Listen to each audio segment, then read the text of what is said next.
today I'm going to be quickly going over what you get in the Fall of the Necromancer supplement book that will be coming out very soon. Well, I've just pre-ordered it today. So we will see what these legendary legions can do. And like I said, it's just going to be a quick fire going through it because I don't want to do a full review of the book and stuff like that and all the narratives and scenarios and everything like that. You can look at that later in other places. All we care about is the rules. So, here we go with our first legendary legion. So here we have the Rangers of Merckwood. So we all knew this one was coming from Articon's announcement that they gave out, and it's pretty simple to see what we're going to have available for us in this legendary legion. So of course you need either Legolas or Tauriel, and one of them will be your leader. Yeah, both solid options. You can bring a Murked Ranger captain who stood next to Legolas there, and of course Murked Rangers. Tauriel comes with a bow, so she's rocking up at 90 points. Legolas, you can give an elven cloak for an extra 5 points, whacking him up to 100. Merckwood Rangers, Merckwood Ranger, and Merckwood Elves and Merckwood Elves. Absolutely fantastic if you like shooting stuff and hiding in woods. Yeah, pretty solid if that's your kind of playstyle. So, the first thing we get is Legolas gains the Knife Fighter rule. Okay, so if he's in combat with multiple opponents, he gets an extra attack after the first model he's in combat with. So if he's in combat with 2 people, he gets +1 attack, and I believe it's up to the up to +3 attacks for Knife Fighter. Yeah, he's not Blade Mistress like Tauriel, so she kind of doesn't really have a cap, which is kind of crazy. So yeah, that's it. Everyone gets reroll rune rolls of 1 for strikes, which is really nice, really cool. So they get to feint for free constantly. And they may shield. Okay, so they use their 2 knives to shield, but they don't get the Knife Fighter rule when shielding. So it's only ever worth shielding if you're fighting 1 model. So if you're fighting a captain or something, you can shield if you want. Cool. And of course you've got the Elven Maid bonus, so that'll help out with that. Pretty nice. Yeah, I'll take it. Hatred Spiders is the other rule we get. +1 to wound against spiders. I don't know how amazing that will be, since we don't have a spiders legendary legion in this book, which I did expect spiders, I'm not going to lie. I did expect spiders. Yeah, take it or leave it. If you've got that friend who brings Dark Denizens of Merckwood, or Dark Denizens, yeah, you can beat them up with this. Happy days. +1 to wound with all your shooting or combat.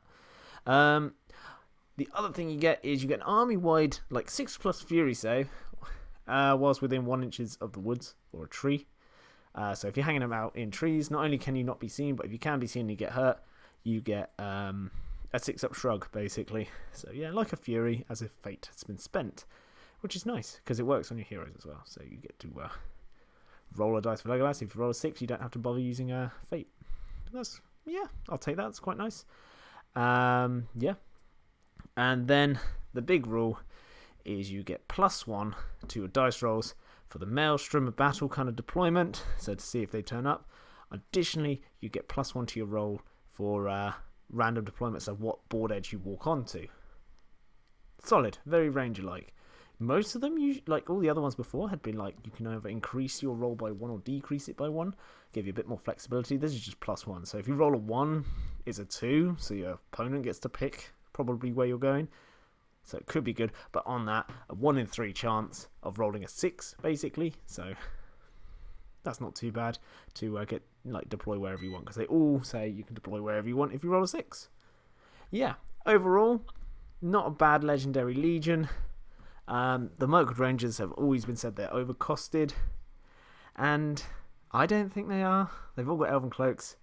They've got knife fighters. I think they're fantastic. They're squishy as hell, so if you lose a fight in a combat, then you're guns to die. If you get shot out by anything that's strength 3 or more, you're guns to die. But you've got elven cloaks to make up for that. You've got knife fighters for if you're outnumbered, and you've got 2 pretty solid heroes. Yeah, Legolas for shooting horses and Tauriel's for just killing absolutely everything. So, moving on to the next legendary legion. Cool. Okay, so if you like an all-hero list, this one's for you if you're a good player. So, as in a good guy player. Goody two-shoes. Whatever you want to call it. I'm a bad player. So, yeah, what do we get with the Vanquished and Necromancer? Well, firstly, you need to bring these models. These are the ones you can bring. Saruman is always your army leader. So, yeah. They've got a lot of rules in this one. So, you can cast magical powers whilst in combat. That's one of the big ones. So, no shutting you down with one orc that get a lucky charge or goblin or something like that. Additionally, you're not terrible in combat because your attack characteristic is always the same as your wounds. So that's 3. For most, 3 attacks for these lovely little wizards and casters. And then, I mean, Galadriel's got 3 anyway. So she's the aspect of war. Yeah, scary. Then Galadriel can banish non-spirit models, but they get a free resist if it is a non-spirit model. So 1 dice to resist it. That's quite nice, doing damage from afar with Galadriel. And she has a 3-inch aura of magic resistance. So a free resistant dice for your fellow comrades if they're within 3 inches of her. Gandalf is fearless and has a 3-inch aura for friends to stop anything lowering their courage. So like Harbinger of Evil, anything like that. Yeah, that's okay. They've all got pretty high courage anyway, but sure, my ringwraiths can't just spam sap courage or drain courage. Pretty tasty. Elrond is a 3-inch banner for everyone, which is awesome. He's going to be the beat stick, and he can strike for free. So yeah, Elrond's going to be cutting around, chopping off heads, and being a banner. And he's a banner for himself, so sure. Happy days. And then Saruman can cast 2 powers a turn, but not the same power or on the same model twice. So there's a little bit of a restriction there, but that's still fantastic. You can Sorcerous Blast and then transfix someone. Very nice. He also gives a 3-inch aura of reroll one of their casting dice for your friendly dudes, so they're all rerolling one of their casting dice if they're within 3 inches of him. Awesome, so they've all got the Crown of Morgul basically. And Radagast heals a model in base contact with them. So you roll a dice on a 4 to 5, they regain 1 wound, on a 6 they regain all lost wounds. Very nice, so he gives them some lovely little herbs, green tea with honey or something. And he has a 3-inch aura of ignoring difficult terrain. So just difficult terrain. Whatever. So yeah, that's pretty tasty. So woods aren't slowing you down. And Galadriel gets her big old nuke ability. It's a pretty nifty ability, which I quite like. It's called Go Back to the Void from Whence You Came. And we all know this from the Hobbit film where she, literally nukes. Or she just destroys things with it. So the poor Keeper of the Dungeon and then Saruman himself. Or Saruman? Sorry, bro. Sauron. Once per game, if Galadriel has at least 1 will point remaining, she may choose to exert her full power instead of casting a magical power. If she does, then she immediately casts the channeled version of Banishment Magical Power, which cannot be resisted. Models may use Fate to prevent these wounds individually as normal. However, immediately after casting the Banishment Magical Power in this way, place Galadriel prone and reduce her will to 0. Additionally, for the rest of the battle, she does not benefit from the Lady of Lothlorien, an aspect of war special rules. So she pretty much just goes into her comatose state. Pretty cool. I think that might work with the doing it to non-spirit models as well, because she can cast it, but they get to resist, but then you can't resist. Anyway, it's pretty cool. Anyway, that's the Vanquished of the Necromancer. Very cool, very thematic. Awesome. We get to use Saruman, and he can do kung fu with his stuff. Now we have the Rise of the Necromancer Legendary Legion. So, of course, it has the Necromancer, he's got his Wraith, you've got the Keeper of the Dungeon, the Castellan, and Thrain, which I don't have here because I couldn't find the model, but Thrain's there. Okay. Obviously, the Necromancer is the leader. But special rules, that's what I care about here. So, the Necromancer gets a free dice to cast. So each time he spends at least 1 will, he gets to add an additional dice for the casting, which is fantastic. He becomes an even better caster, and he's already the best caster, probably. Everyone gets resistant to magic in this Legendary Legion. And on top of that, the Necromancer can cast 2 powers. Same restrictions as Saruman, so not the same one twice, and not at the same model. That'd be ridiculous. And the last thing is the Necromancer has 2 attacks, so this boy's going to start punching people in the face. if they get too close. And on top of that, he's got his kind of like sap wheel, instant death touch, chill touch kind of special rule. So if they take at least 1 wound, then they die. Yeah, so makes him double effective. And then if you trap someone as well, that's 4 dice, and you can one-shot a Balrog. Technically, you can one-shot a Balrog now. It only takes 2. So yeah, there you go. Why not? Pretty all right. Yeah, I like it enough. I like it enough to try it. So yeah. And last but not least, we've got this little evil legendary legion, the Pits of Dolgodor. So 𝐸𝐸𝐿 has to be the leader. Okay, just saying, you have to bring him. And what you can bring is everything you see are pretty much all the same upgrades as per usual on their normal like profile. So you can bring the Gundabad Orc Captain, upgrade them how you like. The Hunter Orc Captain, upgrade them how you like. You can bring Hunter Orcs with their upgrades.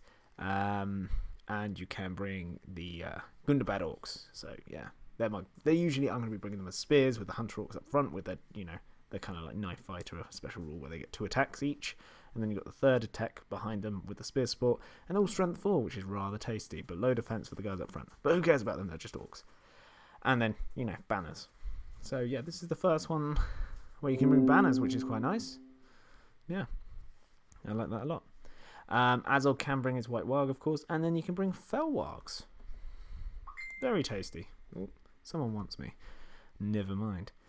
So, what do you get with this? Well, as long as 𝐸𝐸𝐿 is alive and on the table, once per game, he can just auto-win priority. That's fantastic. Really, really good. Especially if you go like quite cav heavy and stuff like that. Oh, that could be nasty. Everyone's got resistant to magic because they're just giving that out nowadays. Because I like playing with ring rays, so everyone just have resistant to magic. Sure, why not? And then 𝐸𝐸𝐿 can heroic combat each turn for free. It's okay.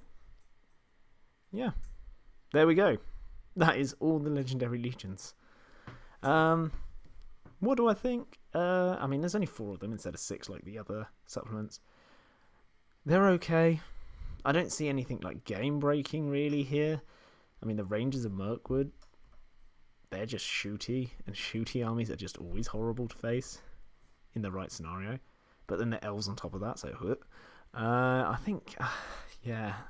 Vanquishers of the Necromancer are fantastic. I like them a lot. I don't play good usually, but like if I was going to play a good good army, hero army, I'd probably go with them because they're good in combat. And seriously, go away. Yeah, good at casting. They've got a banner. Oh yeah, sorry, Elrond is a banner, so there are 2 banners. Yeah, very nice. The Rise of the Necromancer, it's okay. Just make the Necromancer a bit better. Well, quite a bit better. So if you're gonna run these guys, you might as well run the Legendary Legion. But yeah, I don't know. If you want to run all the Wraiths and the Necromancer, go for it. There it is. There he is. Pits of Dolgodor. It's okay. But I do like my Gundabad Bats. They're very good. You can't bring them. The Trolls I can live without. Ogres I can live without. Mercenary Goblins. Oh, I love my Goblins. Yeah. I don't know. Let me know in the comment section down below which one you think is the winner for all this. Which one do you think came out the best, got the best stuff? Yeah.